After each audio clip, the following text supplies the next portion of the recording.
ശേഷി തീരുമാനത്തെ ഞാൻ പൂർണ്ണമായി സ്വാഗതം ചെയ്യുന്നു.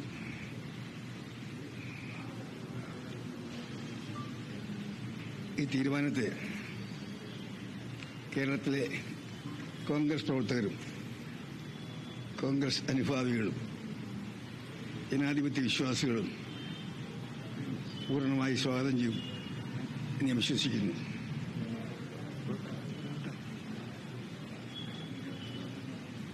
കഴിഞ്ഞ ഏതാനും വർഷങ്ങളായി നിരവധി പ്രതിസന്ധികളിൽ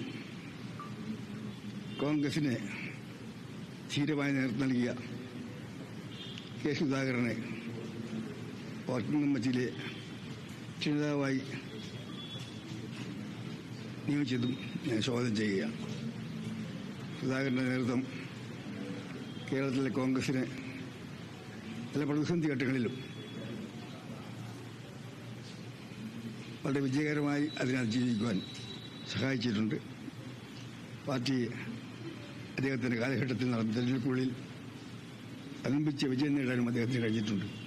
അതുകൊണ്ട് അദ്ദേഹത്തെ ഞാൻ അഭിനന്ദിക്കുകയാണ്.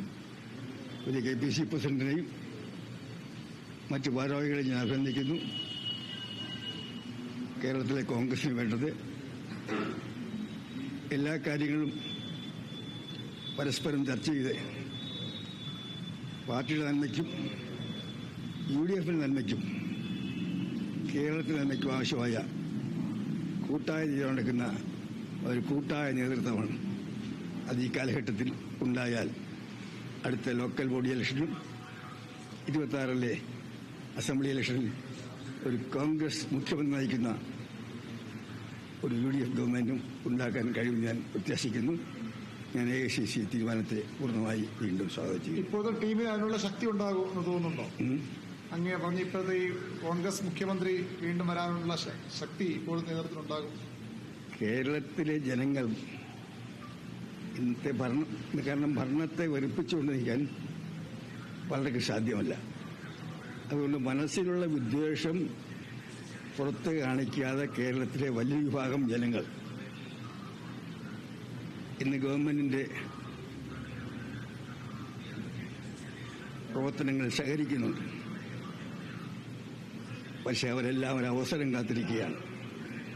കേരളത്തിൽ മൂന്നാമതൊരിക്കൽ കൂടി മാർക്സിസ്റ്റ് പാർട്ടിയുടെ നേതൃത്വത്തിലുള്ള ഗവൺമെന്റ് കേരളത്തിലെ പൊതുസമൂഹം, കോൺഗ്രസുകാർ മാത്രമല്ല, UDFക്കാർ മാത്രമല്ല, UDFനെയും കോൺഗ്രസിനെയും അത്ര ഇഷ്ടമില്ലാത്തവരോട് പോലും കേരളത്തിലെ പൊതുസമൂഹം ഇനിയും ഒരു മാർക്സിസ്റ്റ് ഗവൺമെന്റ് താങ്ങാൻ തയ്യാറല്ല. അതുകൊണ്ട് 26 ഒരു കോൺഗ്രസ് നിങ്ങൾ നാളെ പറയും ശരിയാ തീരുമാനമായിരിക്കുന്നു. അതിർത്തിയിൽ വീണ്ടും സംഘർഷങ്ങൾ ഞാൻ ഇന്നലെ പറഞ്ഞല്ലോ. ഇന്ന് വീണ്ടും ആക്രമണം ഉണ്ടാവും. ഞാൻ ഇന്നലെ പറഞ്ഞല്ലോ, പാകിസ്ഥാൻ ആർമിക്ക് കാശ്മീർ പ്രശ്നം സജീവമായി നിലനിർത്തിയില്ലെങ്കിൽ പാകിസ്ഥാൻ ആർമിക്ക് പാകിസ്ഥാൻ രാഷ്ട്രീയത്തിൽ ഒരു പല്ലുകൊളി സമൂഹമായിട്ട് മാറും. പാകിസ്ഥാനിലെ സിവിൽ ഗവൺമെന്റിന്റെ കീഴിൽ പ്രവർത്തിക്കുന്ന ഒരു ആർമിയായിട്ട് മാറും. ഇന്ന് പാകിസ്ഥാൻ ആർമിയുടെ രീതിയിൽ മാത്രമല്ല, പാകിസ്ഥാനിലെ എല്ലാ മേഖലയിലും ബിസിനസ് രംഗത്ത്, മറ്റു രംഗത്ത്, റിയൽ എസ്റ്റേറ്റ് രംഗത്ത് എല്ലാം പ്രവർത്തിക്കുന്ന ഒരു എസ്റ്റാബ്ലിഷ്മെന്റാണ്. എന്ന് കാശ്മീർ പ്രശ്നം സജീവമല്ലാതെ മാറുന്നു, അതോടുകൂടി പാകിസ്ഥാൻ ആർമിയുടെ പ്രശ്നം നഷ്ടപ്പെടും. അതുകൊണ്ട് അവർ ഒരിക്കലും കാശ്മീർ പ്രശ്നം പൂർണ്ണമായി അങ്ങനെ ഇല്ലാതാകാൻ ആഗ്രഹിക്കുന്നില്ല. പക്ഷെ കാലം ആഗ്രഹിക്കുന്നതല്ല. ആർമിക്ക് തെറ്റിപ്പോയത് ലോകമാസകലം ഇന്ന് ഒരുമിക്കുന്ന ഒരൊറ്റ പ്രശ്നത്തിൽ മാത്രമാണ്. ലോക ജനത ഒറ്റായി നിൽക്കുന്ന ഒരേ ഒരു പ്രശ്നത്തിലാണ്. ഭീകരതയുടെ കൊടുങ്കൂടുതലുകൾ ഇന്ന് ലോകത്തിലെ മിക്കവാറും രാഷ്ട്രങ്ങൾ അനുഭവിക്കുന്നുണ്ട്, ജനങ്ങൾ അനുഭവിക്കുന്നുണ്ട്. അങ്ങനെയുള്ള കാലഘട്ടത്തിൽ ഭീകരതയ്ക്കെതിരായി ലോകത്താകമാനം വൻപിച്ച ഒരു ജനമുന്നേറ്റവും രാഷ്ട്രങ്ങളുടെ കൂട്ടായ്മയിൽ രൂപപ്പെടുമ്പോൾ പാകിസ്ഥാൻ തിരഞ്ഞെടുത്തത് ഭീകരത മാത്രമല്ല, കാശ്മീരിൽ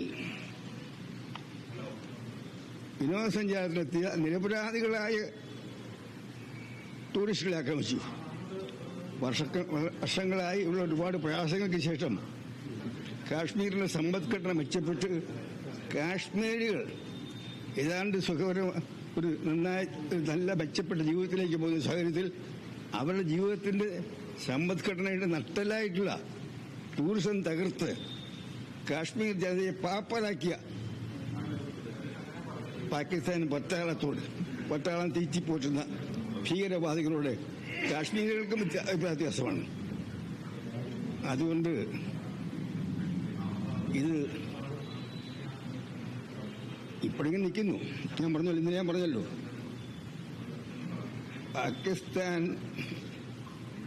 ഇന്ത്യ യൂണിയനിൽ ലയിക്കാൻ കാശ്മീരിന്റെ രാജാവ് ഒപ്പിട്ട അന്നു മുതൽ പാകിസ്ഥാൻ ആർമിയുടെ സഹായത്തോടെ ഒളിപ്പോരാളികളും പാകിസ്ഥാൻ ആർമിയിലെ വിഭാഗവും കാശ്മീരിലേക്ക് തള്ളിക്കയറി കാശ്മീരിൻ്റെ ഒരു ഭാഗം കൈയടക്കി അന്നു മുതൽ ആരംഭിച്ചതാണ് യുദ്ധം.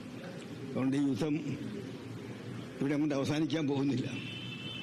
പക്ഷെ അവസാനം പാകിസ്ഥാൻ ആർമി തോറ്റും മടങ്ങും. ഭീകരത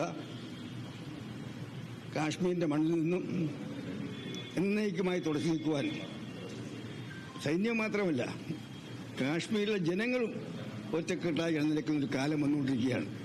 ഞാൻ ഈ അവസരത്തിൽ ഇന്ത്യൻ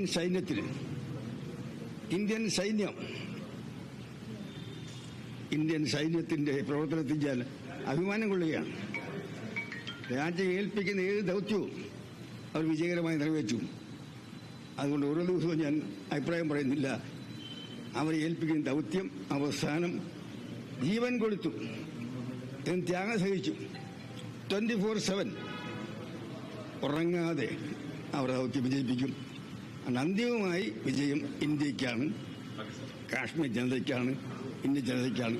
ഭീകരതയെ തുടച്ചു മാറ്റാൻ ലോകമാസകൾ നടത്തുന്ന യുദ്ധത്തിൽ ഏറ്റവും പ്രധാനപ്പെട്ട പങ്ക് വിജയകരമായി ഇന്ത്യ നിറവേറ്റുമെന്നാണ് കാശ്മീരിന്റെ പര്യവസാനം കാണിക്കാൻ പോകുന്നത്. കോൺഗ്രസ് നേതാവ് കെ ആന്റണി മാധ്യമങ്ങളെ കാണുകയായിരുന്നു. AICC തീരുമാനത്തെ പൂർണ്ണമായും സ്വാഗതം ചെയ്യുന്നു. കേരളത്തിലെ കോൺഗ്രസിനെ പ്രതിസന്ധിയിൽ നിന്നും കരകയറ്റിയ നേതാക്കൾക്കാണ് അഭിനന്ദനങ്ങൾ പറയുന്നു. അതോടൊപ്പം തന്നെ കോൺഗ്രസിൽ നിന്നും ഒരു മുഖ്യമന്ത്രി കേരളത്തെ നയിക്കും എന്നതടക്കമുള്ള കാര്യങ്ങളാണ് ഇപ്പോൾ കെ ആന്റണി